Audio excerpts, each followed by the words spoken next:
volunteer? Oh, go ahead. Go ahead, Michael. All right. All right, dear Heavenly Father, we ask that you bring into the fold those digitally lost souls who haven't making their way back.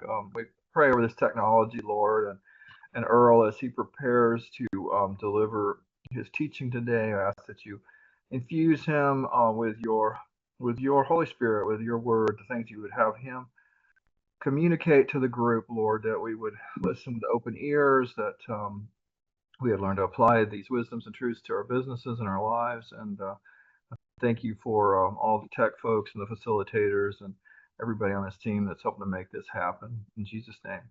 Amen. Yeah, we do have a few lost souls, so we're going to have to figure this one out. But hey, so I'm assuming, I'm just going to assume that everybody's had a chance to listen to or watch to get caught up on the last time we were together. Because all of this stuff that I'm going through is going to build one on top of the next. And unless you do that, you're going to fall behind. So just a couple of quick points to recap. What's the purpose of the time that we spend together? What's the long-term objective? Anybody have an answer to that? I covered it the last time, and now I feel like I'm a teacher. I'm doing a pop quiz here. The goal is to become unimportant. Yeah. Oh, wow, pretty good. Okay. That's the goal. The goal is to become unimportant. It's not that you're not important, but the goal is in the process of developing leaders, you're no longer needed. Wouldn't that be ideal? So the singular focus behind the time that we're going together is how do you build an organization? There's both a mindset and a strategy. The mindset starts with, what am I doing here? Why am I doing this task that I'm physically doing? So when we start at the very, very end of the story, which we get to the end of our life, what have we been striving for? That's where you have to start, because it all constructs up to that moment. And so when we get to the end of the life, what are we fighting for? And what are we hoping to achieve? And ultimately, it is truly to be unimportant, because you, through your hands and through God's strength, you have multiplied or created or discipled hundreds and thousands. And so from that, you, in essence, this sounds weird, work yourself out of a job. Someone much wiser than me would be able to actually give these statistics. Can't maybe Robbie or Brock, maybe you could. How many pastors look to transition but can't figure out how? I would say a large number, over 90%. That's incredible. So we have to begin to ask the question, why is that? I think it starts with, well, there's a lot of issues we could probably put on the table. One could be control. Yeah. One could be ownership. This is mine. It's mine. I'd say a big one was they didn't start with the right end in mind, which is, how do I make myself unimportant? How do I develop men and women that are as good or better than me at every aspect? So when you really keep the end in mind, it helps you understand, why are we doing this? Because truly the course for you and I to go to, I've been through these stages for 35 years. I've gotten myself to a position where I'm completely unimportant. It sounds weird to say, but it allows me, this sounds really weird, it allows me to actually focus on the highest impact things. That's what I want to spend my energy doing, not getting tangled up in the weeds. So if you went through one of the previous assignments, and it's really foundational to understanding the psychology, is to read the book E-Myth. So if you read Michael Gerber's E-Myth, it's critical, because what you begin to start with is, we are all what's called technicians. A technician is someone that's really good at what they do. But that doesn't mean that they're really great at developing people. You see this all the time in coaches. Did you know that less than 2% of all professional athletes become great coaches? What is that? They're really good at their craft, but then they try to become a coach and they're not really awesome. Yeah. And so you guys get to, this sounds, okay, I'm going to speak in Earl terms, because this is true and not true. We get to write the story. In other words, the energy that we put towards things creates a result. every decision that we make takes us further away from what we're fighting for or takes us closer to it. So we have to have the mindset as to why am I going about the process that I'm going through this very moment, this very month, this very campaign, this very year. It has to be leading somewhere. And every action is taking you closer or further away to that reality. But if you haven't clearly defined it, you're just running around in circles, playing basketball without a hoop. You have no goal line to fight for. That's just the reality. Okay, so the last time, to recap, we talked a lot about mission, vision, values. That was the foundation behind the team, because in essence, you have to, if you don't create the culture creates on its own. Would we agree with that? Yes. So part of what we're trying to define is cultural values. So the last time that we were together, and maybe some of you actually have some of those things that you decided, or you and your team decided, if we were going to document what we felt was cultural values, what would they be? Does anybody have some of those that they would like to share? This should be a cross-teaching program. I'm going to pull up some of my notes. I could share. Yep. Go ahead. Can I share a screen too? I have no idea. Yeah, just talk through some share points. Yeah. Well, humility, humble, collaborative, and teachable, leading with a servant's heart, and valuing others above self. Purpose-driven, motivated by meaningful work that makes a positive impact and honors God. To shine your light before others. I mean, and a lot of these are rephrasings of, or more elaborate phrasings of some of the very things that you gave us a list on. I liked your simple list, Earl. You had a very simple, understandable list. I've tried to generate a list not only in language that is religious, but also in language that is just very plain, non-religious language too. Value anchored, guided by honesty, integrity, and a sense of right and wrong in big and small decisions. So I don't always know how biblically infused my value statements should be, if they're really comprehended by people that aren't.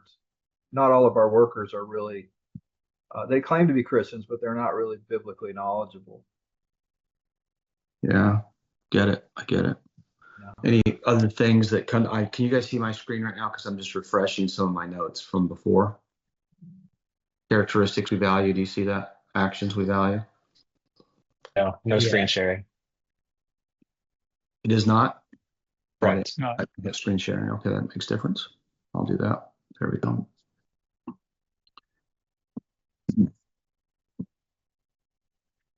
Okay, so the last time we spoke, and for a refresh, is that part of it's one thing for you to establish cultural values. It's another thing for your team to create cultural values. So what I mean by that is, if I go through and establish what I want the team to look like, that may be accurate and it may actually be true. But the art of creating buy-in is the art of asking questions. And I shared this the last time when I said, when I sit down with the team, I ask the question, so what kind of team would you like to see? What kind of team do you want? And then when they speak it, I've learned whenever they say it, it's true. If I say it, it's questionable. So if they say, we'd like a team that works hard. We would like people to be on time. They just go through this list, and we really work on it. Some of the things that are written here are just things that you can see, characteristics, self-motivated, self-disciplined, things that they may say. They never, that's not my job, or pick trash up off the floor. If you go, as I'm just doing a quick recap, to our company website, and I'll show you in a moment, you can scan a QR code, you will see my company's cultural values. And the reason why that's so critical is it decides who gets hired. So what it does is it attracts the right people. and it repels the wrong people. That's what it does. And it also determines who gets hired, who gets fired, who gets promoted, who gets let go. The last time, if you review the call, I talked about strategies of recognizing or sustaining an organizational culture, but I can't overemphasize the value or the importance of establishing. Now, if it's one dimensional, it's you can have the discipline of yourself, right? Leading starts with leading yourself. But once you start adding staff, there has to be something invisible. It's not really invisible, because once you write it down, it becomes visible and it becomes recognized and promoted. But that creates an invisible/visual culture that attracts the right people and repels the wrong people. Actions we value.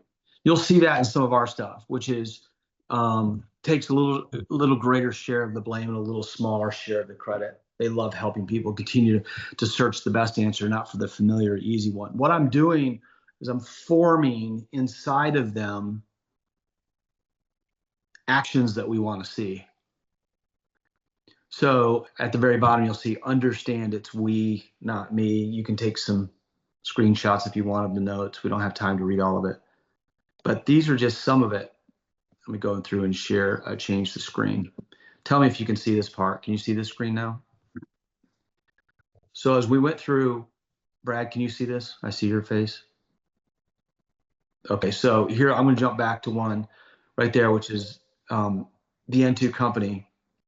I think that leads you to our culture deck. If it doesn't, I'm pretty sure it does.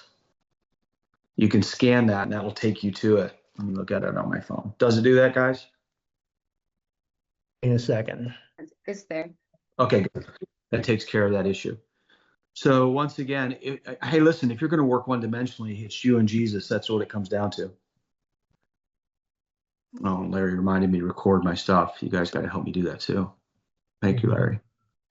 How do I hit record? Record. There it is. Okay, so once again, do it. You really should take the time. All the material is going to build upon the next, and I am concerned that you'll fall behind and/or it won't make sense until you do this. It is a puzzle. Once again, our objective is really, really simple. How do we become unimportant? Brock, how would it feel if you had 3 to 5 developing pastors at all time in the pulpit with you? Yeah, it'd be amazing. We're trying to build towards that, but yeah, that's what we want to see. Yeah. So we got some work to do. Yeah. So let's start with establishing an organizational culture which attracts the right people and repels the wrong people. You're going to have to go back and listen to the first series, because the first series I go through and talk about how do you ask the questions for them to answer them, by which they then start building this. You, of course, have to develop it first, have this huge developed list that you're researching through. You can read our company's culture deck. We probably spent 300 hours on that alone. And then you can read some other organizational culture decks, and it begins to pull inside of you truths that you believe you're like, this would apply to the culture that I would want in this organization. That's why that's pretty big. All right, let me get to the right page. This is where we're picking up clarity, pitfalls, and strategy.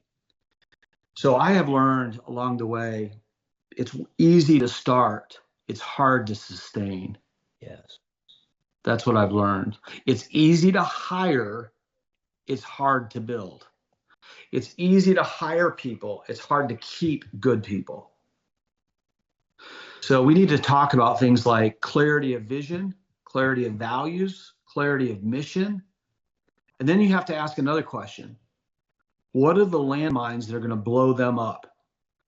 Do you guys know why I'm doing this call, by the way? I'm doing this for you.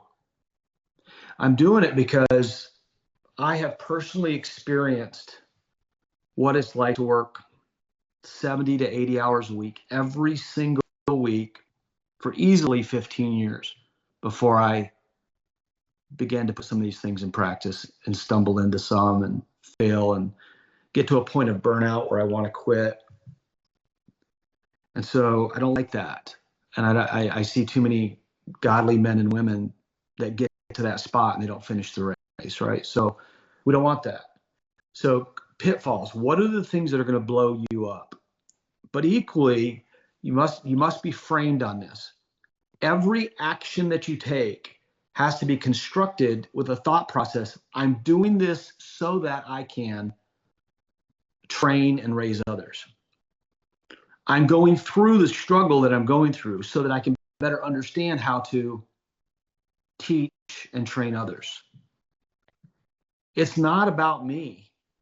I don't have the, it's not about my name. It's not about me being on stage. That's not what this is all about. This is how many disciples that can we create?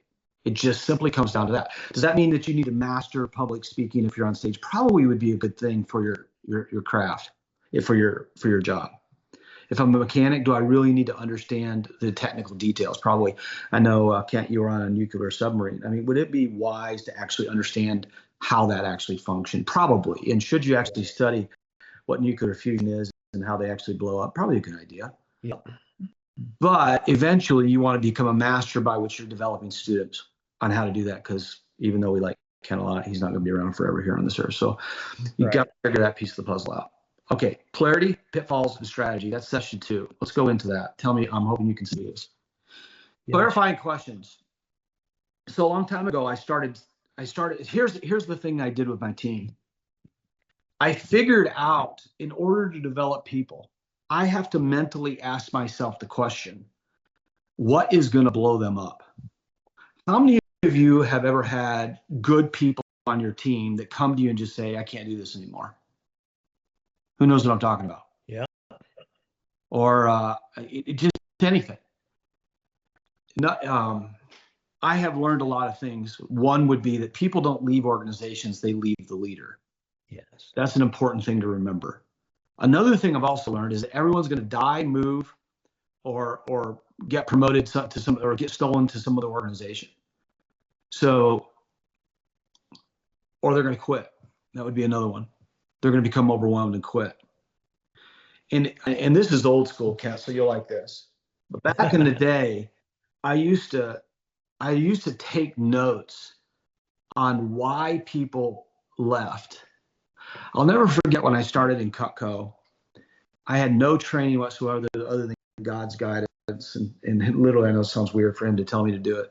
And so because of that, I would have 250 college students scheduled for training tomorrow, and I would have 8 or 10 show up. Do you know how deflating that is, by the way? Yeah. Then I had to ask the question, why? And so I started going like this. And this is weird, right? You're doing an exit interview. So why'd you leave? Oh, I got another job. I really love everything about it. I love you. I love the organization. It's just, I just got another job, a better pay. Okay, so anybody that has a little bit of depth to them should realize that people give you surface answers that actually aren't true. Who knows what I'm talking about? Yeah. It's a lot. So I knew that. I remember sitting on Southwest Airlines, and the lady came by and said, would you like some peanuts? And my automatic was no. But then I realized I was hungry, and I called her back and said yes. I'm like, why did I say no automatically? Or someone says, whatever, and you're like, I don't want to tell you the truth because it'll hurt your feelings. Like, did you have a good night's sleep? No, not. Yeah, it was okay. But what I really meant was the mattress had springs sticking out. My back really hurts, and I'm never coming to your house again. So you just realize that below this surface level, it sounds weird to say this, a lot of times is the actual truth. So I remember going through, I became one of the master recruiters for the company in all the company's history. I had the largest, most successful sales teams in the company history. And it came from the pain of 8 people out of 250 not showing up. And I actually took the time to call the people, and they'd say, oh, I got another job. And no. And I'd say, hey, that's totally great. I'm happy for you. Would you help me just for a moment? Yeah, what's up? Hey, would you just kind of share with me at the depth of your heart, kind of how you felt as you were going through the interview process? What did you feel was good? What were your greatest concerns about the program? And they would tell me things like, well, I'd need benefits. I'd be like, huh. So then I'd go back to my interview and I would say, because I knew that was a landmine that was going to blow them up. So I said, I say benefits. I say, you know, one of the great things about the program is there's a lot of benefits. The benefit is that they get to work for themselves. They get to make twice as much money as being employed. They get to set their own schedule. And you know what? Health insurance is possible because it's available on the open market. So it's not that health insurance, people pay for their own benefits, by the way. People think that it's free. It's not. It comes out of their check. So health insurance is really a neutral object. And I handled the objection before it came up. It's a scam. Selling knives door to door, going to people's houses with sharp objects. Yeah, I get it, man. I get it. That's pretty scary. I get it. So I started collecting every magazine that had Cutco in it, Field and Stream, and all these home and cooking, all these restaurants, these famous chefs that use it, and I integrated that all into the process of explaining what we did and what Cutco was. But long story made short, I knew what was coming up. Well, it's the same thing. I want you to go through and ask this question. What is going to blow you up? That's a big one. What are the stress points that are going to blow you up? What are the things that are destroying your family? Here's another very sad statistic. I don't know that. I've never studied it. All I know is a lot of my friends who are pastors, this is the worst thing that can happen. Your family doesn't love God and they hate ministry because of you. That one's got to be like at the top of your list. I would be horrified at that reality, but it is actually true. So I'm leading somewhere, by the way. I'm not just rambling. Okay. The point being, you have to go through and say, what are these landmines that can possibly come up with my staff, a person that's being hired, a person that is in process of building with us. Once again, if you go back and listen to the last issue or last episode, the first episode, I talked about establishing a clarifying mission that is posted and seen. Because when it's just you, and it's just you, it's not about just me. It's just not about just me. I remember sitting at my desk, this very desk I'm sitting at right now, in my Cutco office when God called me to start my company. Now, that's a crazy calling, right? It's too long a story. He said, stop doing that, sell everything you own, work for 3 years. He didn't tell me that part, or I probably wouldn't have did it. But work for 3 years and don't make any money and do this. And I remember having to write a phone script to set appointments. And I would call people and say, yo, I'm going to do advertising. I wondered if I can show it to you. And I wonder if you want to buy something. No. And they would hang up with me and hang up on me. And then I finally said, hey, I just want to stop by and show you what we're doing so you're at least familiar. And they said, okay, great. Come on by. And I set one appointment. I said, yes, we're going to be a $100 million company. And that single appointment, because I already visualized in my mind what I needed to do is set appointments, by which if I had enough appointments, I'd have sales. And if I had sales and figured out a sales process, I knew that I could develop leaders that wanted to sell and make a lot of money themselves for their own benefit, but also there'd be a core part of them that wanted to develop and lead other people. And if I did that, then I knew I could break the United States into regions, and then just go to the Bible and just read it. It's Moses, what he says, take hundreds and break it down into 50s and the 50s down into 10s. And that's all I did. And I broke out the map. And I said, this is going to be a group here. This is going to be a group here. This is going to be a group here. This is how these people are getting compensated. This is how the pay flow works. This is how it fits into the mathematical model. And in one appointment set, I said, we're going to be a $100 million company, because I already visualized it.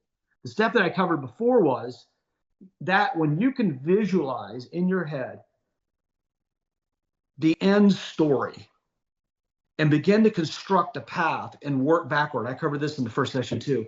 Work backward. If this was true, what would I need? If you can construct that, and I will help you, Dan will help you, others will help you. If you can construct that, you can then post that. And then in the posting of it, that is the visual that sustains. You will watch people automatically have an energy.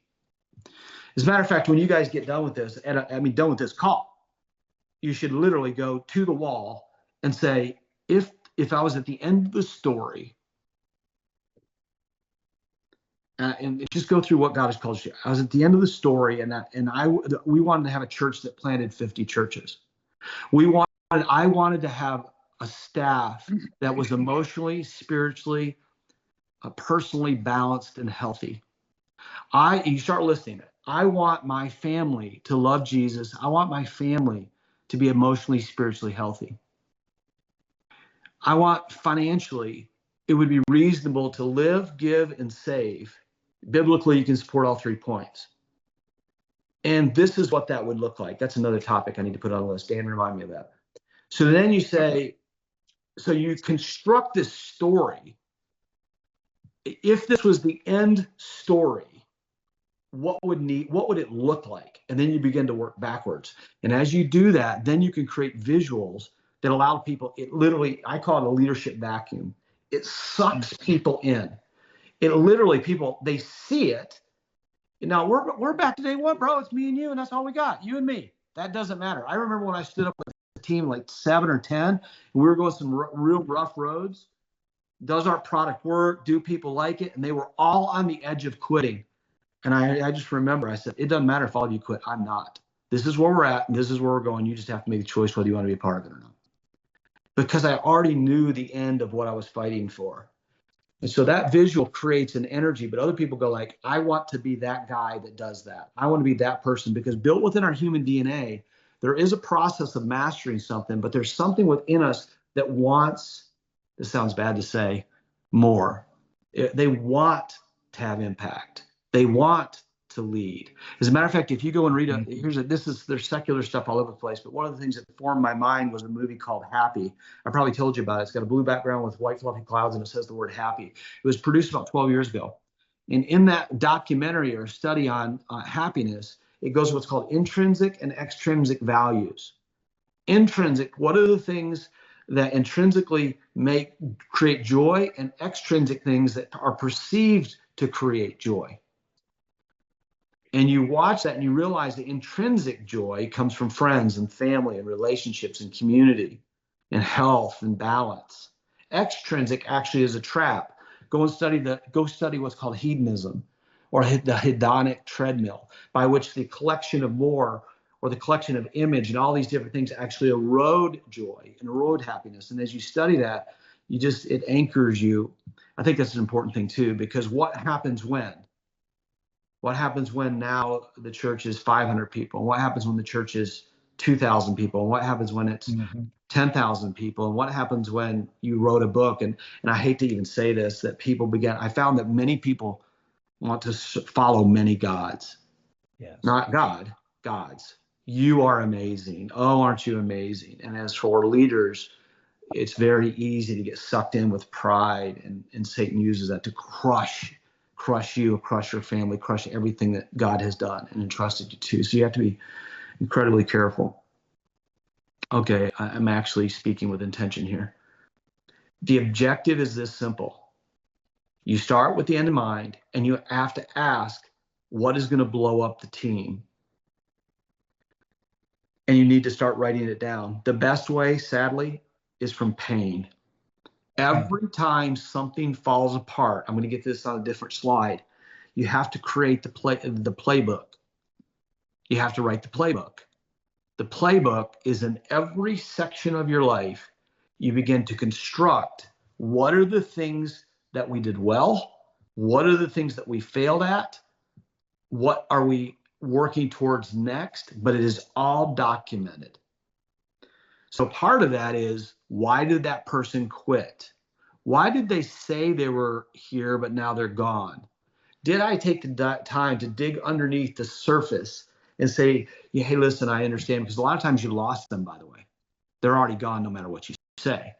But would you be kind, and would you be willing to help me in something? Yes. Tell me about your experience here. Would you share with me what did you feel was good? What do you feel was the most concerning? What do you think were the most difficult issues? I want to know, because I want to build a defense against that, and I want to find where I'm weak, and I want to shore those things up. Any statements real quick as I'm rattling here? Good stuff, Dan. It's good stuff, Earl. It really is. Mm-hmm. Okay, going back to my shared screen. What is the purpose of this stage that I'm in? What are the key objectives that must be achieved during this phase? So remember, I've kind of defined 5 or 6 stages now: foundational, survival, foundation, acceleration, duplication, duplication, acceleration, duplication, maturation, mature, and then a stage of influence. And that's where I found myself in the stage of influence. And I'll define those in a moment and see them. But what am I trying to establish in the stage that I'm in? If you're trying to plant a church, would it be wise to have a manual on proper expectations regarding what you are going to experience?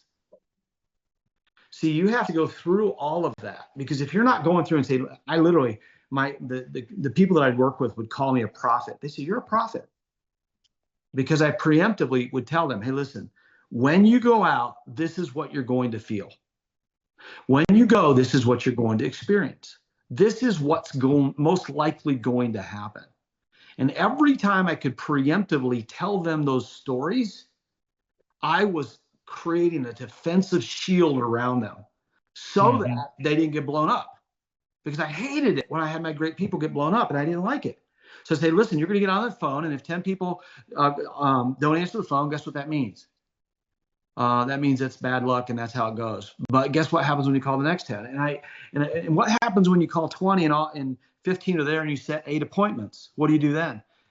And you got to be careful of apathy, because inside of you'll say, oh, that's pretty good, that's good enough, and you'll quit. But you're not reaching your goals. See, it's the measurement of success is not the number. The measurement is the effort. So let's construct what the energy and effort is. And I would construct that with them, and that pressed them to do the work and then trust God in the result, regardless of what the result was. They could trust God in the process. And so it's all that coaching strategies, what you're doing.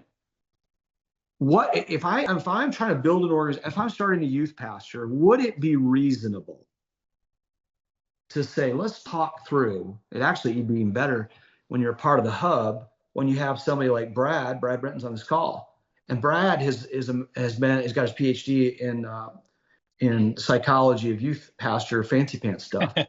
And so not really, but you get the point. Brad, would it be ideal for not only you to be coaching them, but someone like Brad to be speaking life into their life? Because as we know, that parenting, we parent our children, but other people parent our children also. And so the hub provides that doorway. If you're starting a new worship person, I know nothing about music, but I could speak a little bit into that. But someone like Meredith could speak a lot into that. And so what's happening is, if you can go through and construct what's reasonable regarding during the stage that you're in. So if I said, what is it reasonable? What's reasonable regarding starting a church from scratch? Here's what's reasonable. If I was launching churches, I'd have a whole thing as, let me just going to tell you what's going to happen in stage 1, stage 2, stage 3, all these metrics. This is what's reasonable. This is how are you going to feel? I might even have this in here because I get going on. How are you going to feel most like you feel in that experience? Because feeling dictate action, action dictates results. And if I don't manage the feeling on the front end, it changes the action, which changes the result. So most 80% of all decisions are made based on emotion. So I have to dive into emotion. What is the single most critical task that needs immediate attention? These are the questions that I'm asking. How in each stage, how will success be defined in the stage? Who is responsible for key tasks and when they need to be completed? What major obstacles could jeopardize progress? How will these challenges be addressed? See, right there, you're beginning to ask preemptively what obstacles can possibly come up. What actions are necessary during the stage to prepare for the next stage of growth? I wrote that down because I just have coached a lot of people. And there's nothing, I hated it when I had some of my top people just go like this, man, I'm just burned out. Because they got to a certain stage that it was on the business, the organization was on top of them. They weren't leading it. It was on top of them. And it was so heavy. And they're just like, oh, what I need is, but in order to get that fulfilled, I'm talking about 6 months, a year, 2 years to get that person groomed and prepared. So in that moment, they either had to stick through the hard for another 2 years or they quit. So one of the questions I began to ask was construct the playbook that said, what do they need in this process to be, what do they need to be preparing for so that when they get to here, they don't get blown up? That's what I'm kind of constructing a playbook. All right. At this pace, we're going to be here all day. Hurry up. I get it. Stages of organizational growth. You can take Earl, is this going to be available, your slideshow here, after our cohort meeting? That's the main man, the smart people, Larry. He has to answer that question. All right, good. Because Yes, this is yes. really good content. Okay, great. Because that will So right here, I went through and defined, and this isn't really from anybody other than me. It's probably got some misspellings in it, actually. So it's just like, survival, man. I just hope I make it. I hope I stay afloat. Your systems are minimal and non-existent. There is no system. What are you talking about? Business owner, forgive me for saying that. This was written in a business context. Or church planter. Every aspect of operational is done personally. I remember running the power cords and putting up the screens and setting up for the conference and giving literally 8 out of 10 talks in a row back to back. I did it all. Avoiding closure while navigating the challenges of early growth. That's what you're doing. Foundational, once again, everybody, most people on this stage are here. You've already succeeded to a degree by which in that moment you can sustain. You can stay in that stage your entire life. And it's one-dimensional in a lot of cases. But you can succeed. But you begin to ask, what about the next thing? I don't know how to switch the slide. Let me do that. Hey, Earl, can I interject real quick? Yeah, go ahead. As you go up the stages, it's not necessarily bigger, right? It's not necessarily more. It's just you move from survival, slinging it, figuring it out, to foundational. You could be 2 people or 200 people. So it's not necessarily bigger is better on your scale, right? No, I don't know that bigger is better. There's a point of decision, however, and that's Right. here. The point of decision is foundational. Just think about how many churches are foundational. It's the pastor. We know mathematically they can shepherd 100 people. Okay. Is that honorable? Is that good? Is that impactful? I would say the answer is absolutely. But if someone said, and by the way, can they run that race to the end? right. I know a man that did that, Terrace pastor in Chicago, and that's exact Arlington Heights. What is that called? Arlington Countryside. Yeah, countryside. Yeah. And wonderful man, shepherd his flock well, and he's lived a long life. He's probably on the edge of death now, 90. But nonetheless, I don't know that they ever planted a church. I don't know that they ever developed any other additional pastors or leaders. But he was a shepherd and he was a good man. But if we asked maximum impact, and if God calls you to that, we would go to these. It's a shift right here. It's where your mind says to accelerate the shift focused towards scaling. I should have said the organization. I need to adjust these slides. The organization by developing leaders who can assume responsibility. With essential systems now in place, the goal is to empower others to take on key roles. That is where I think most people, they never get to this stage right here. Yeah. It's the how to empower people to take on key roles. We got to get to that. I'm going to show you duplication, where during duplication, the owner concentrates on leading and mentoring emerging leaders. I'm going to pick on Brock. Brock, I love you. I'm not supposed to say that. But Brock, how filled would your life be if your energy was on developing and mentoring leaders? Yeah, it's the problem we have. It'd be full, but the problem we have that I'm experiencing is when you said the organization, 10 minutes ago, you said the organization is on top of you, and you're just like, I'm done. That's what we have to figure out right now. How to Pay multiply attention. leaders. Pay attention to this class, then. Yeah, and Earl, like what you said is so true. It's easy to start. I think most guys want this, but then it's hard to finish. It's hard to. Mhm. But this is the beauty of this. This is the beauty of the way when we coach planters, because we can give them all this kind of information. So it's really powerful. It's really good stuff. This section right here is going to be really big for you, Brock, because I'm going to teach you how to empower. There's a difference between dumping and delegating. It's how to empower others. You're right there at what's called acceleration. I would love to get to duplication, which is my energy is on leading and mentoring emerging leaders. Wow. And the focus is on transferring knowledge about the organization, nurturing the organization's culture, inspiring employees to take ownership of their roles. Well, that'd be kind of awesome. Okay. And then it goes to maturation, which is a stage of high level of operational maturity where leaders across all organizations of the organization are skilled. Look at this. Look at the word I wrote right there. If not more so than the owner, the person. So this is a difficult one right here. People with ego don't like what I'm covering, and they don't want to hire people that are better than them. That's the opposite of me. My whole goal is to find people better than me that in everything so that I'm not needed. The business can thrive independently. I got to change the wording here. Organization can thrive with consistent growth and productivity, even in the absence of the leader.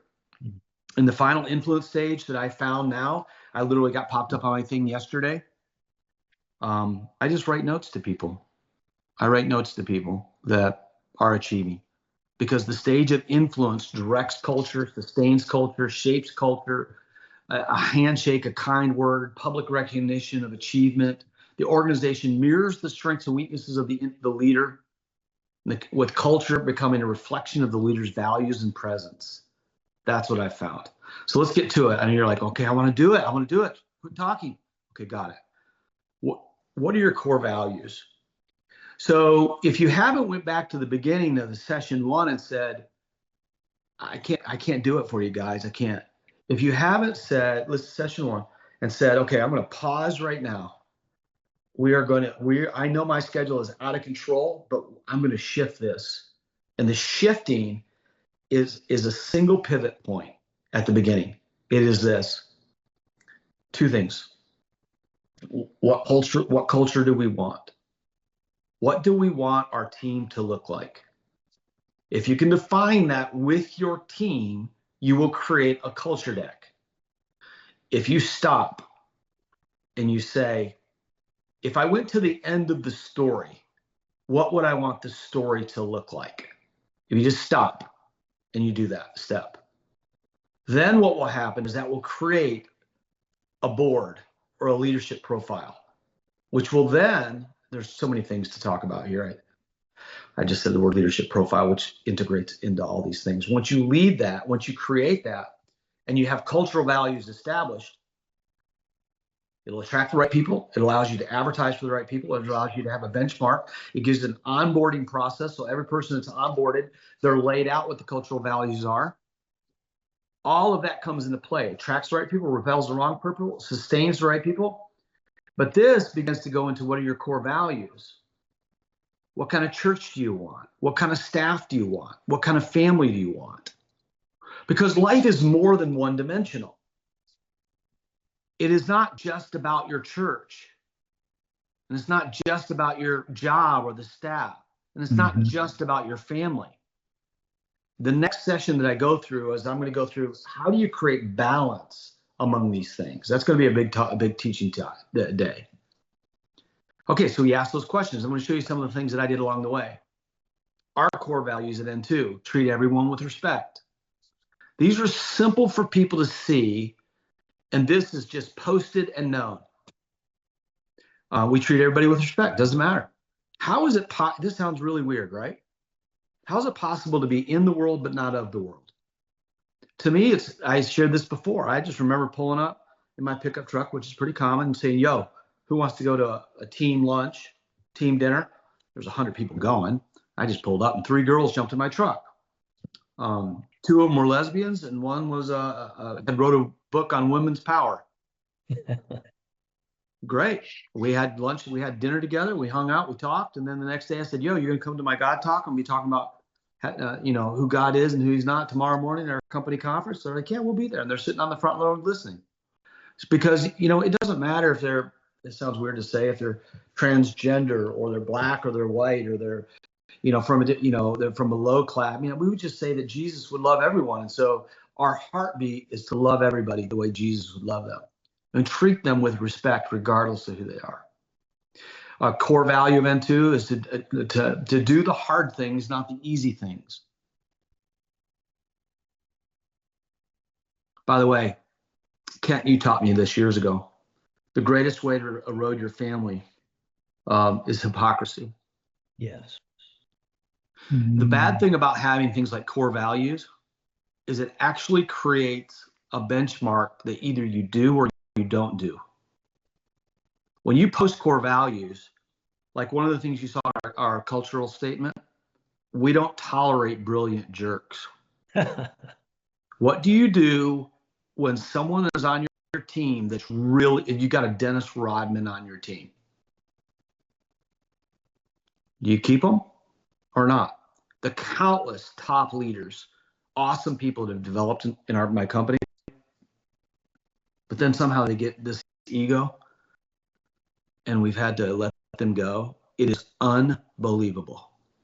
And it is so incredible. You are tested against these core values. Do you do what is hard? But we're setting a standard for everyone. Here's one: be better today than we are tomorrow. Or better tomorrow than we are today. That's a core value. What are we doing? We're fighting apathy. Humility is something that we cherish. No one is above someone else. Embrace we, not me. And here was a big one: add value always. We're fighting apathy. There's too many people that say, don't you remember what I did last week, last month? It's not, hey, listen, you were paid to do that job. What are you bringing to the team today? Add value always. Good. Establish and empowering the team. This is such a critical one. Took me a long time to figure this out, which is this: what kind of team do you want? Build the system playbook, and this is a big one right here. What did we do right? What we did wrong? I remember sitting around a table with executive leaders, and I would hear things like this. Last year, or we used to do that. Who remembers that? Who's ever heard that statement? Oh, we used to do that. And then when we did, it worked so well, we forgot to do it. We quit doing it. How are you ever going to move ahead when you keep having erosion? And so I learned it was God that did it. It had to be, because I knew nothing. I was just like, I don't know anything. And so I learned how to take a list, and everything that I was doing right, I would write it down. And then I would systematically, once a month, review my list. That sounds weird. And I'd say, am I doing that? Am I doing that? Am I doing that? Am I doing that? Am I doing that? And I just remember very distinctly going, oh, we quit doing that. And so it kept the foundation of previous success intact. So that's why that list was important. Here was the other thing that I learned. When I'd sit around the table, they'd say, but we used to do good. And I'd say, well, what happened? And then they would go things like, they say, like, this year we're going to focus on. And how many times have you seen people do the teeter-totter? They do really well at this one time, and then they drop the ball because they refocus on this is what we need to do next. We were really bad at that last year. That's the reason why the list is really, there's a number of things. It's a system playbook. What did we do right? What do we do wrong? Okay, but then you have to build upon the right. And the third one, you see, what do we need to stop doing that's hurting us? That's another one. And the right list goes like that. And then you add the 2 or 3 or 4 focus points at the bottom of that list. So you can take that and apply that to every principle of an organization. So you go to your youth pastor, say, let's talk through what went really well. Let's talk tell me what you're doing, by the way. Now here's another problem. What happens when people keep the data, right? You're left out in the dark. I had that happen to me recently. It wasn't enjoyable. You'd think I'd learned my lesson. Well, that's another painful lesson for me to teach you. But the point being, if the person is creating a Google Drive that is a shared document on a playbook on how to do this, how to do this, how to do this, how to do this, how to do this, how to do this, how to do this, what does that do? That creates the guide for the next generation. Any thoughts? Yeah, I've learned a lot of that the hard way, Earl. You have something and you don't document it, and then somebody who has a ton of information and has been such a high value to the organization leaves, and we only have bits and pieces of that. So I think this is so powerful. It's hard to build, man. It's so hard to build. It's what are we doing right? What are we doing wrong? That's easy. What do we need to stop doing? What do we need to focus on now? Yeah. But the playbook has to be captured. That's all I'm just super, super encouraging you to do. If you I think go one through of the that, things, go sorry, ahead. Earl, one of the things I've seen it in too, guys, I get the opportunity to work with N2 folks. And I think what can happen in these kind of presentations is we can get a little bit overwhelmed Yeah, with like sure. the volume of information, except what I've actually seen Earl and Dwayne and his team do is they actually do this real time. It's not like this internet, and it's not this big drawn out process where you fill out these forms and you think about this and have 17 meetings. Like they literally say it out loud in a meeting. They literally out loud right now strike while the iron is hot. They don't mince words. They don't try to over theorize. They just legitimately say, do we need to stop doing this? Okay, stop today. There aren't 14 meetings, and this is a gigantic company. Like this is a massive company with 800 franchises. So it's really, he's not preaching to the choir saying something theoretical that takes many hours and lots of process. Literally just do it.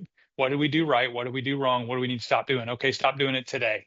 Not next month, not next year, just today. Just stop. Because we agreed. And I love that about him too. And you lead that very, very well, Earl. One of the key words here is what should we focus on now? Because Brock's already mad at me for bringing all this stuff up because now he's like, oh crap, now I've got more to do. But you can't do it all. But what you do ask is this. Okay, I want you to envision getting your team together, Brock. I want you to get them all in a room and say, who do we want to become? What kind of culture do we want? What kind of organization? What do we want to stand for? What kind of when we get to the end of this story, 5 years, 10 years, 20, 40 years down the road, what do we think is good and just and honorable and right and healthy? What is it? Let them tell you. Create that together. And that creates the benchmark of the standard of performance for everyone. In my previous thing, I call it permission coaching. So I learned how to get what's called permission coaching. I have people tell me how they want me to coach them. And then your greatest impact, because now you say, well, how are we going to get from here to there? All right. So the challenge is you literally have 500 things to do and you can't do it. So it's just real simple. You create a scatter chart, create a line. I don't know if I can see this like this. You create a line and axis, where it's highest impact, greatest impact, easiest to accomplish now. And you write them all down and you come to consensus on a team. Now I want you to realize why I'm teaching you this and how this stuff is super important, what I'm building upon. Okay. You can't do this step that I'm teaching you right now until you go through the steps before it. The steps before it create the ability to do what I'm teaching you.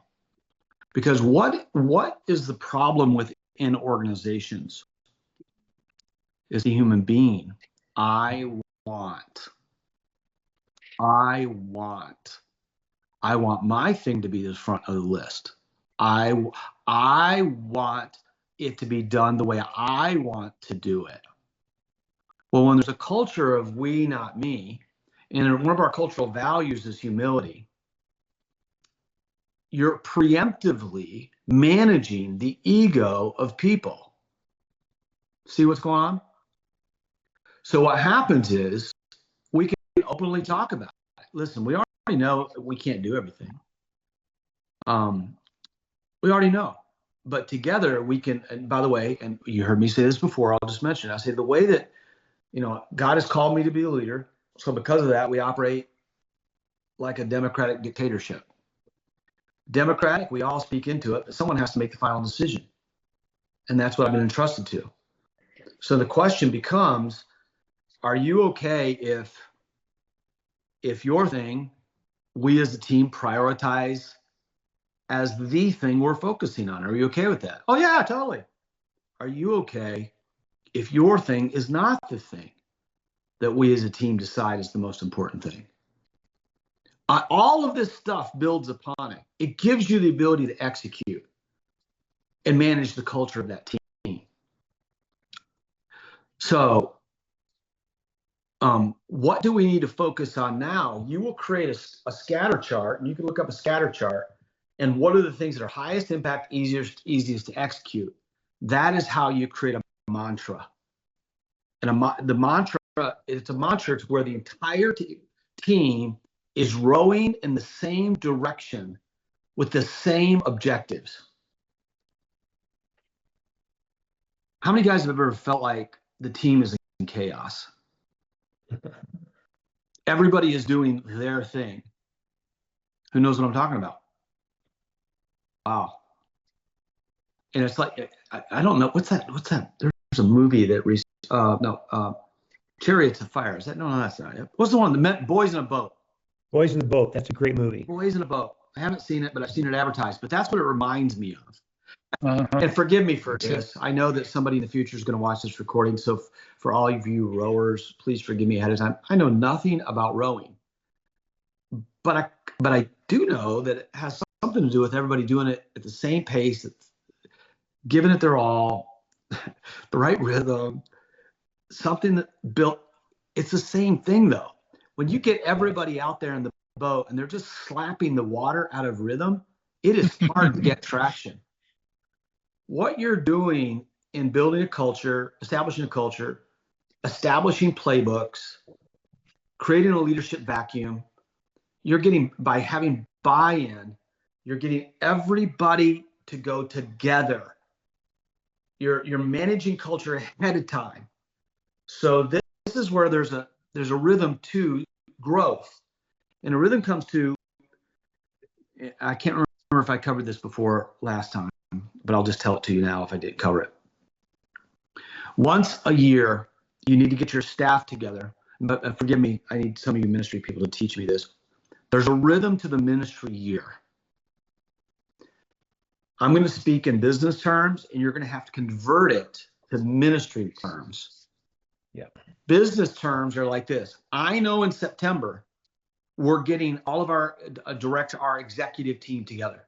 And we're going to say this. How'd we do? What did we do right? What did we do wrong? What do we need to stop doing immediately? Anything come to the list? Executive team. We take our list. These are the things that we're doing right. And then we go like this. What are our key objectives that we're going to try to accomplish this next year? What are our big rocks that we're trying to achieve? Okay, so if we stop doing these things that we did over the previous 10 years, we're gonna lose ground, right? You're gonna take a step forward and a step back. You're gonna slide. So we have to keep doing these things. But what are our key objectives that we're adding to the list? And that's what you're doing. That's how you build. Every year it requires, I'm going to say 3 to 4 days. Every year you are breaking away because 1 minute of plan time is worth 10 minutes of unplanned time. And you're going to get away with your team. And I said this last time, I already put my thoughts down ahead of time so they don't think I'm an idiot. But I don't just read all my stuff to them first. I let them go through and say what they feel our greatest opportunities are, what their greatest impact points are. I let them develop that because when they develop it, it's true. If I just give them a sheet of paper, it's questionable. But then at the end of that, I'm going to say like 90% of the things I had on my list here, guys, here are a few things that I thought were that would be important. What are your thoughts on that? It shows that I'm prepared, and then I actually have a brain also. That's what I'm doing on that list. And then you're gonna have your focus. What are you focused on? Now that disseminates in the organization. And what I mean by disseminates, it goes back to youth pastor. It goes back to worship. It goes back to, now they're going to have a few key rocks within their organization too. But that core executive team, they're all in alignment with exactly what we are trying to achieve this year. Mm-hmm. Does that make sense? Mm-hmm. Instead of everybody doing their own thing, we get buy-in as a team. We agree. There's so much stuff that I can teach you forever. We not only agree, but even in my staff meetings, which you have to have a rhythm to that, I think I have that coming up. I recognize people who are embracing we, not me. By the way, Kathy, I know that the most important thing that you had was a major priority is you hated the color of the pews, or you hated the color of the, and you were just like, yeah, that's not in the budget now. We just think that probably putting some money into youth ministry is more important today. But I just want to recognize Kathy because she's such a team player. All I'm doing is reinforcing the culture that we want to have as an organization. Okay. Next slide. I'm running time. Okay, here's a big one, then we'll be done today, I think. Okay, now we need to learn how to empower. So empowering is, how do I empower the people? We now have a culture that we believe in. We now have focus points on what we've agreed to as a team. Every year I'm going to get away for 2 or 3, 4 days with my team and plan. Every campaign we do spring, summer, fall. Every campaign we're going to get together and spend a day together and plan. But the big one is once a year, and then we get together to see how we're doing to adjust as we need to. And of course, weekly, we measure that monthly and all that type of stuff. We have measurement tools. But empowering is such a critical part of this story. And that is this. We can have Brock. Brock, I want you to develop the entire plan. Just for me to say that to you right now, I want you to create the entire plan for the future and how you're going to get there. How does that feel? Overwhelming. You're buried, man. You won't even be here on the next call. It actually has to be the opposite. Go to your team. You do what I'm talking about, and you establish a vision. You go through the questions. If you want to spend some time personally, I'll be happy to coach you on this. We'll go through and outline questions, preemptively manage landmines that can blow up that team meeting. But when you get everybody locked together, you now need to empower them. The empowerment is not me writing the plan for you to execute. It's the reverse. Brock, I want you to go and we're going to do this. I want you to go and develop the plan that you feel would execute in your lane, because you're going to present the plan. They will own that. Oh my goodness, they will own it. They will own it. They will love it. They will develop it. They will work on it. So these are the steps. Develop the plan. Go develop the plan. The second thing we're going to do is we're going to review the plan. The third thing we're going to do is we're going to come to an agreed upon plan. And the fourth thing we're going to do is we're going to be held accountable to achieve the plan. Those are the 4 steps. Watch what people do. I don't like this. You go do it. Oh, that's awesome. So what happens? It falls apart. It's actually going really well. But what don't you do? You don't have a playbook that's being built. So someone leaves, they get fired rightly, it all falls apart. You're never able to build. These are foundational pillars. Develop the plan, and then develop the plan. Let's review it together. Notice that word right there. Let's review it together. Tell me what I'm doing. Can anybody tell me what I'm doing right here in the empowerment section? Maybe I might ask you the question the right way, because people get afraid to answer the question. You're supporting them. They're not alone. They're going to get feedback. They have a partnership. Yeah. I'm extracting the entrepreneurial spirit. That's what I'm doing. There's so much energy in that. I'm extracting review the plan, but listen to this one. This is a big one. I have to manage the entrepreneurial spirit. Okay, now look at that.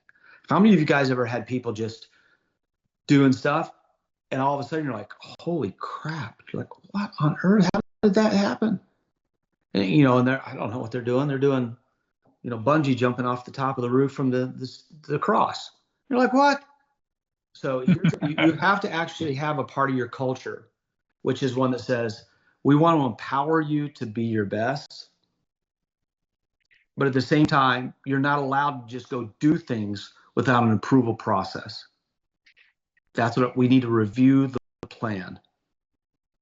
That's why once a year, you're going to come to cultural agreements.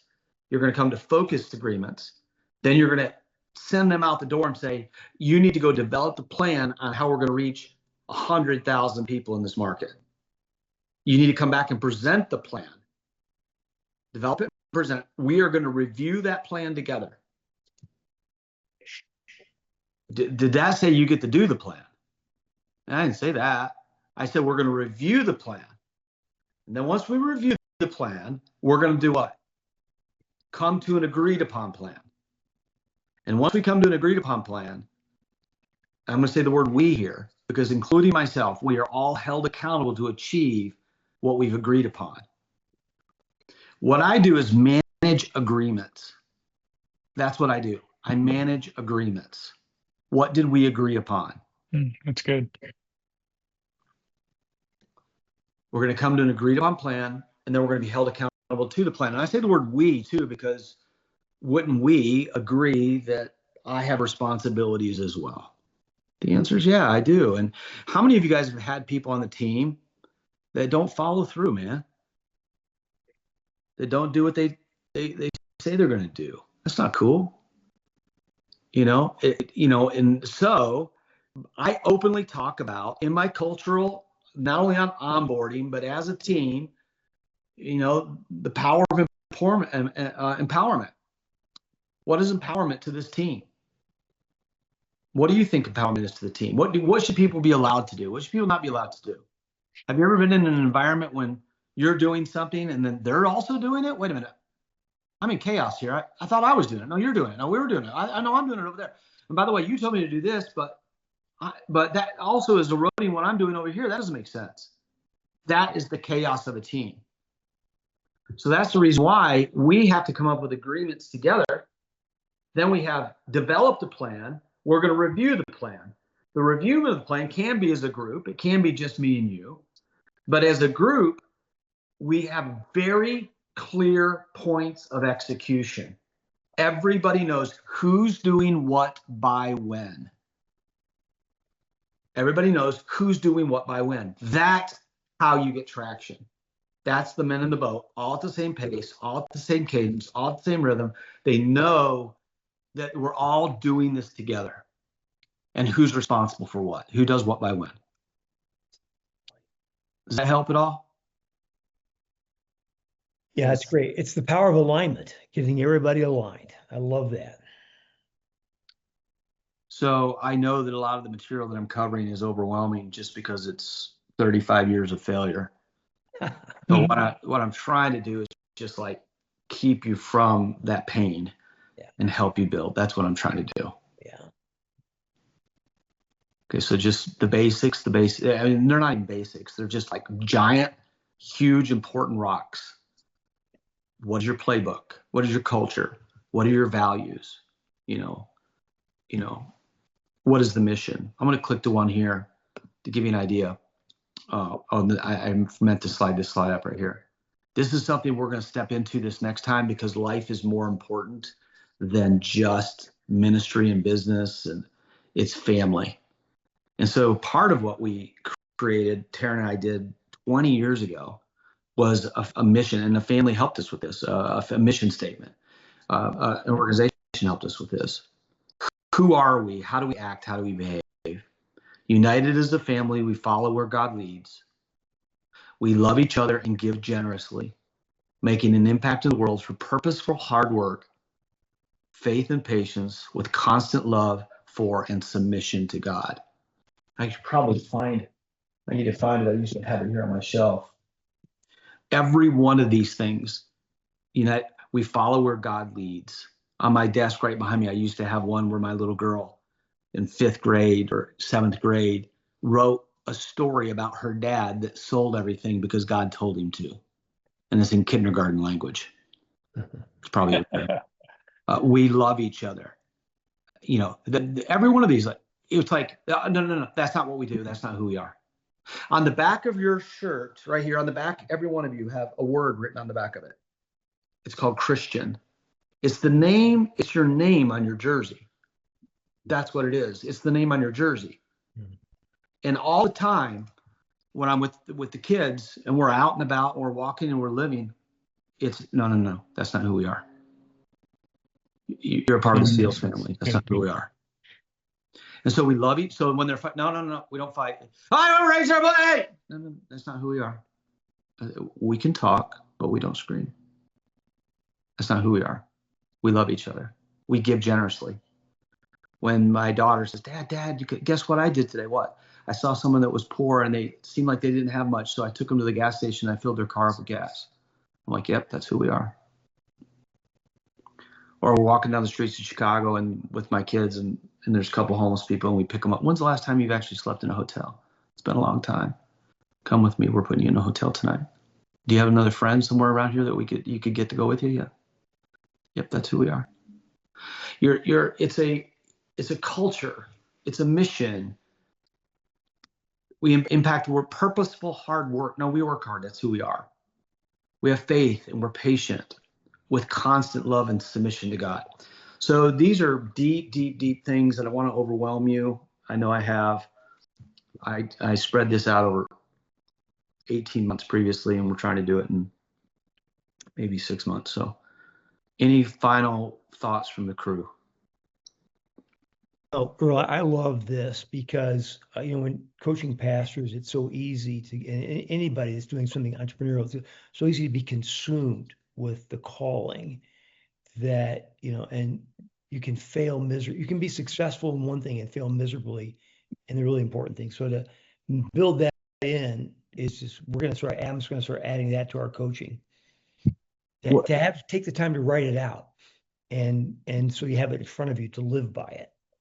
Yeah, I have a book. My kids went off to college. I created a book for each of them called Growing Up SEALs. And this mission statement is in the front of every one of their books because this is who we are. The next session that I'm going to go through, I've got 2 minutes. The next session I'm going to go through is a very exciting session because what I want to pull together is how to put all these pieces together in a balanced schedule. So one of the things that we have to learn is how to manage our time, how to manage priorities, how to ask questions. What is the single most important things in my life? There's really big questions we have to manage. And then more importantly, it has to fit into our calendar. How do you manage the tyranny of the urgent? How do moms feel like they can't lead their kids and still have a job at the same time? I deal with this every day of my life. And it took me probably 25 years to figure out how to do this. So the next session is I'm going to go through and learn how to set priorities and then also how to balance all of that and how to delegate properly, how to manage the chaos that comes into your life. And that'll be the next thing that we cover. Cool? Great. Thanks, Earl. Good stuff. Thanks, bro. You got Earl, it. do we have a specific homework assignment? There's plenty to do, but we had one last time. Yeah, I know the book, if you haven't read E-Myth, that would be foundational. What did I do? Did I hit something wrong? I would Just stop sharing. Okay, I'd go back and I would read, for sure read Michael Gerber's E-Myth. Now, the next thing, there's 2 books that I would recommend that I've read that I like. And these are simple books. And one is called The Tyranny of the Urgent. That foundational book is huge. The Tyranny of the Urgent. The second one is The Regrets of the Dying. The Greatest Regrets of the Dying. If you can grab those 2 and read it, it'll help set a path for the end of your life, what you want, what you don't want. All right, crew. We're done now. All right. Thanks, friend. Good to Thanks. see y'all. Thanks, Thank guys. Great to see you. Great to see you, Jen. See ya. See you all. Take care. Bye, everyone. Thanks, y'all. Bye. Bye.